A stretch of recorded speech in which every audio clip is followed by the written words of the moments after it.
Okay. Hey, John, how you doing today?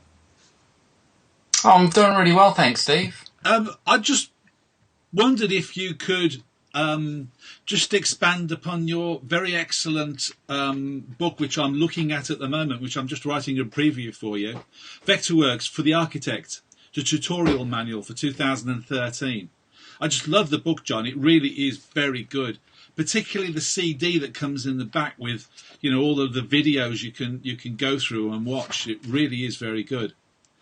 But there's one little section that's always bothering me, and that is the setup of the model, where you're setting up the stories. I just wondered whether you could just go through that and perhaps highlight the point where you set up the story references. In other words, the zero or the elevation layer. Okay. Well, I guess the first thing is to that we need to talk about is what is the concept of story. Because ArchiCAD have got stories and Vectorworks have got stories. They're not the same thing. And I guess what you have to understand is what the thinking is behind Vectorworks' concept of stories. Yeah.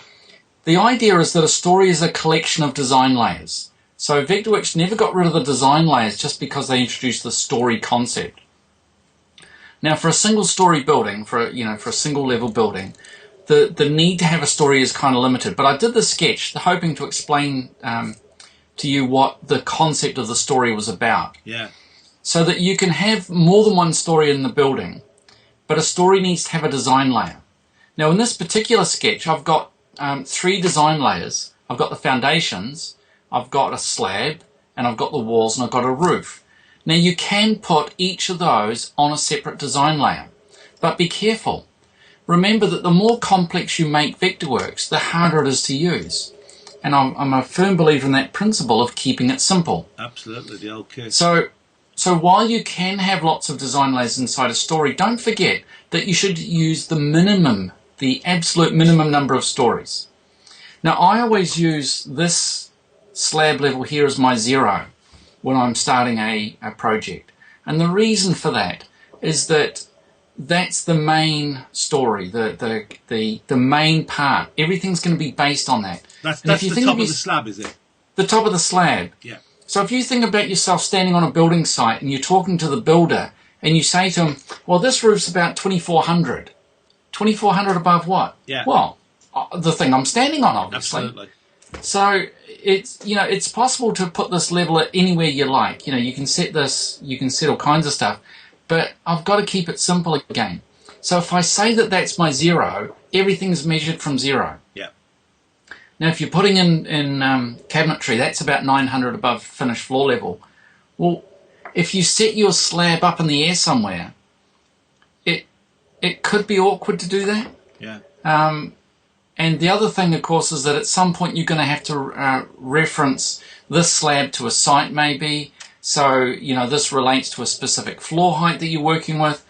I just, over the years, for simplicity's sake, I've set my design layer here that I've made this top of the slab at 0, and then everything above it is positive, everything below it's negative. Yeah. And it's just kept it real simple for me. That's a lot clearer, John, I think, for looking at the way that the system is set up.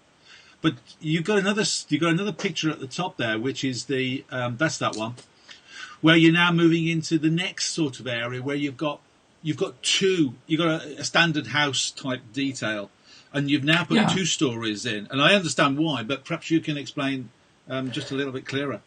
Well, the concept of stories is to break the building up into stories, so that everything above this slab level is in story 2.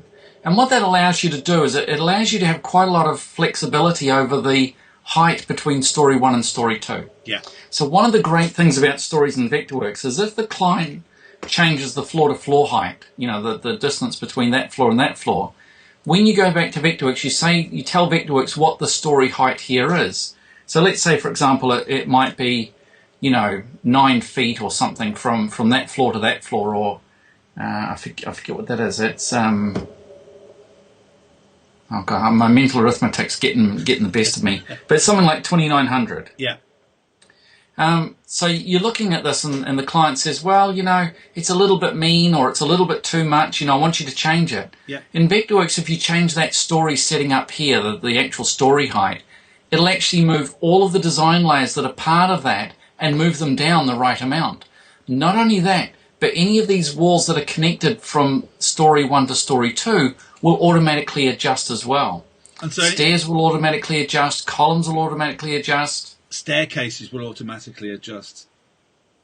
Yep, they will automatically adjust, provided that you've told that the stair goes from story 1 to story 2. Yeah, I've been And that's, looking at that. That's part of the setting up. So again, if we look at the concept, like how many design layers do I need to make this project up? Well, you should really have a roof on a separate layer because that helps a lot of other things. Yeah. The walls could be on a layer. Just to go back onto the sort of base story layer, because we've now got 2 stories in this model. We've got a base layer at the bottom, which is the ground floor, obviously, which you're going to set at 0. But the story layer for the first floor, the base layer is now a different start point, isn't it? You're talking about story 2? Yes. Yeah. Yes, it is. Although what happens is you actually define this, you define, let's take the floor 2. Yeah. So when you look at floor 2 and you say, okay, floor 2 is actually based on the height of story 2. So we set up story 2 and say that you're 2,900 above story 1, which would be here. Yeah. I'd make that my 0. And then what happens is inside the stories, when you're defining the design layer, you say that floor 2 is so many millimeters above the setting out of story 2. Yeah. So in other words, it would be 0. So floor 2 would be 0 above this story setting out height. Now you can, and I think I've done it on this sketch over here, Steve, you can actually set up a story with an offset. Yes, that's the more complex one, and does happen a lot. So this is the more complex one. Now, this is a split level house that this happens quite often in lots of countries. And so what I've done is I've put story 1 includes walls -1 and also the walls intermediate. That's what the int for is the intermediate floor. So this is a separate design layer from this one where these walls are. And there might be a setting out here of say 1200. So what you've told Vectorworks is, okay, well this design layer is 1200 above the setting out of that story. Yeah. Now if you move the story up and down, the 1200 still remains, so all of your split level will go with the downstairs. So I've chosen in this particular example to connect my intermediate walls to my lower story -1. Yeah.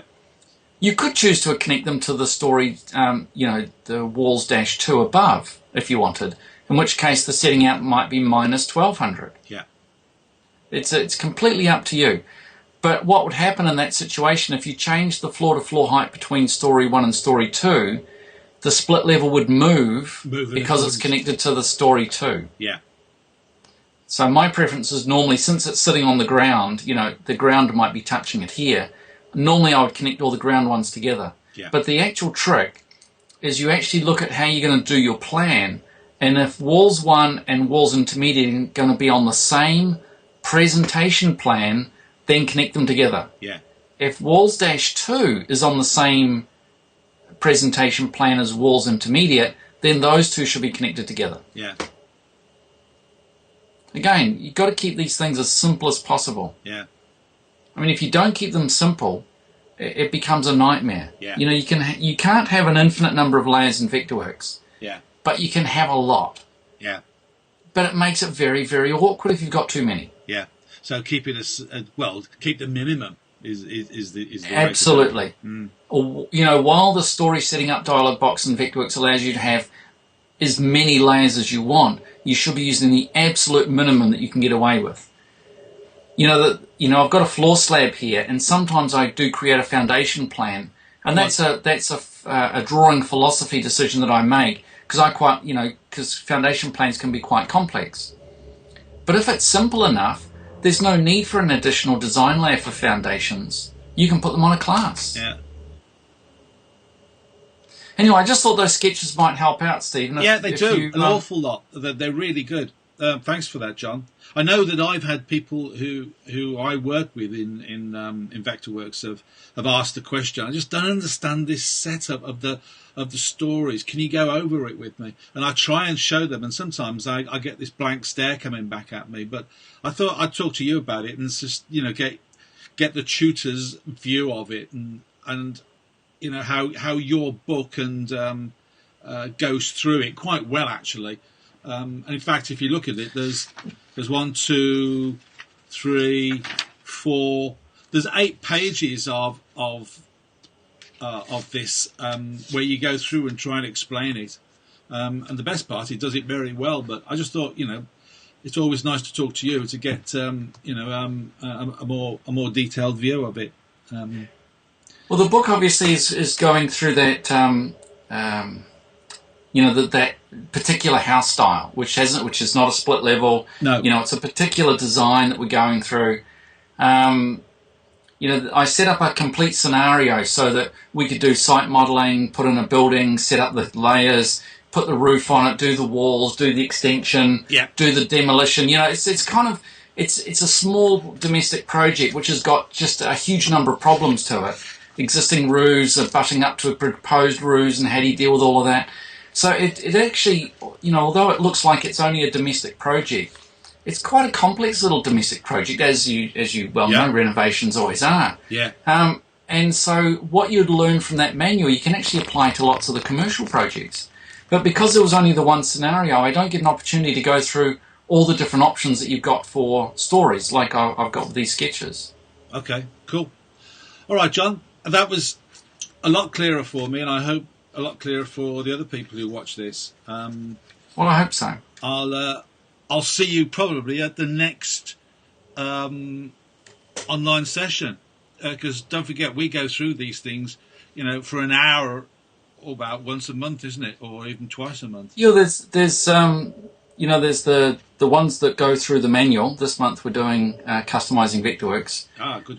There's 4 of those sessions, and then there's the 2 sessions for the special interest group. And if people don't come to those special interest group meetings, they can't guide the topics that we cover. Yeah. The people that come get to choose what we talk about. Absolutely. Those people are getting the training they want, and so and it's a global, you've got to come. And it's a global show, isn't it? Because there's people from America, Canada, New Zealand, Australia, the UK, and every now and again there's a guy who comes from Portugal, isn't there? And Spain. Sometimes. Yeah. I haven't seen him for a little while, but there's certainly a guy from Alaska I was talking to this morning. Oh, of course, yeah, Roger. Well, one of the things he said to me is that it's so important for him to hear the way other people in the world are using it. Yeah, and think. He loves having the interaction, with people like you, with your experience of the UK situation. He wants to know that he's using Vectorworks in the best way worldwide. So he's really, really interested in hearing what other people have got to say. So he just loves those interactive sessions. Yeah, me too, mate. All right. Thank you for that. You're welcome, Steve. I'll talk to you later. Bye.